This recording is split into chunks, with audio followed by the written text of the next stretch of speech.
क्या पति के पर्स से रुपए निकालने को चोरी नहीं हक कहते हैं। इसी पर्स में पूरे 15,000 रखे थे।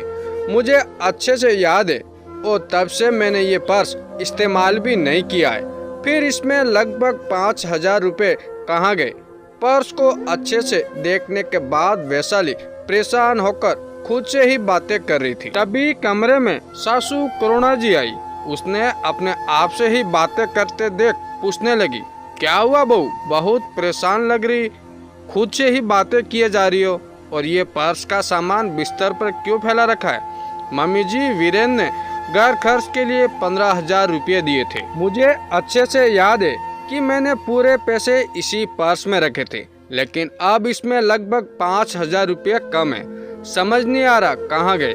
पर्स को एक बार फिर खंगालते हुए वैशाली बोली, अरे कहाँ जाएंगे, देख तूने ही किसी काम से निकाला होगा या किसी को पेमेंट किया होगा। करुणा जी पर्स को लेकर खुद चेक करने लगी। नहीं मम्मी जी, मैंने किसी को नहीं दिए। और फिर वीरेन ने 15,000 कल ऑफिस के आने के बाद दिया। तब से मैं न बाहर गई और न ही किसी को पेमेंट किया। पूरी अलमारी देख ली, लेकिन रुपए कहीं नहीं है। वैशाली अब बहुत ज़्यादा परेशान हो गई। बहू परेशान न हो, घर में ही होंगे, मिल जाएंगे। वैशाली को करुणा जी ने सांत्वना तो दे दी, लेकिन खुद भी परेशान हो गई। मम्मी जी, गीता कामवाली के आने का समय हो रहा है, मैं बच्चों के कमरे का बेड ठीक करके आती हूँ। वैशाली बच्चों का कमरा ठीक कर रही थी।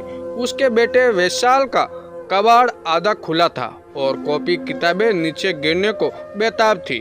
उसने जैसे ही कबाड़ को पूरा खोला तो कॉपी किताबें सब बाहर गिर गई। वैशाली सब वापस ठीक से रखने लगी तो एक कॉपी में उसे रुपए गिरने लगे।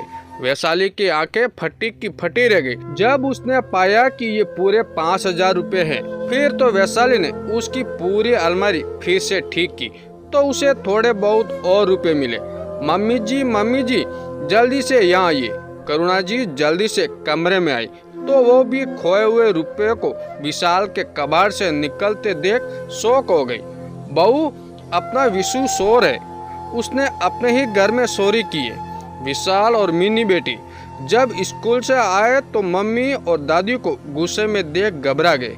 मिनी ने डरते हुए पूछा, मम्मा दादी क्या हुआ, आप दोनों गुस्से में क्यों हैं? और मम्मा, आपको देखकर लग रहा है कि जैसे आप बहुत रोई है। तुम दोनों एक बात बताओ, मैंने, पापा ने और दादी ने कभी भी किसी चीज के लिए तुम लोगों को मना किया है?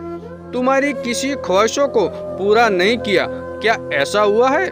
फिर मेरी परवरिश में कहाँ कमी रह गई जो विशु तुम चोर बन गए?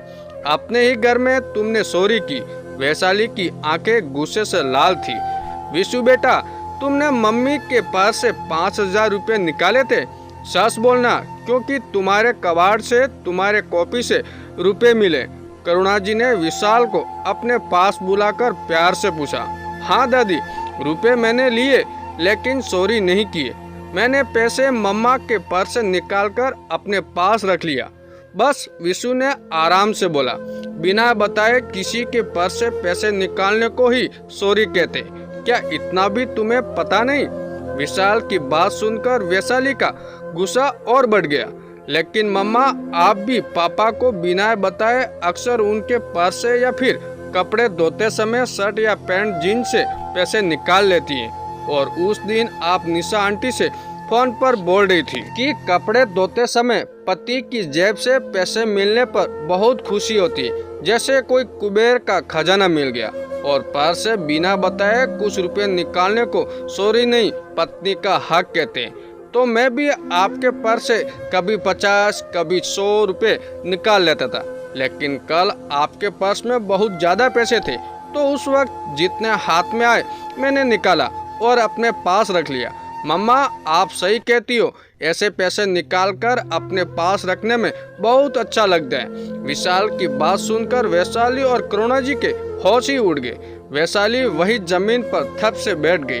हे भगवान, मैं अपने ही बच्चों को गलत शिक्षा दे रही थी। मैं खुद चोरी कर रही थी और विशु को चोर समझ रही थी। वैशाली बोलते बोलते रोने लगी।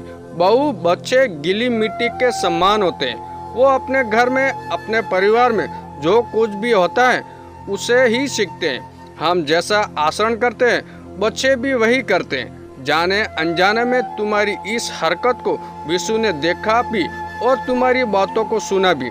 फिर उसे जो समझ आया उसने वही किया। इसमें विशु की कोई गलती नहीं है। करुणा जी ने वैशाली को उसकी गलती को बताया।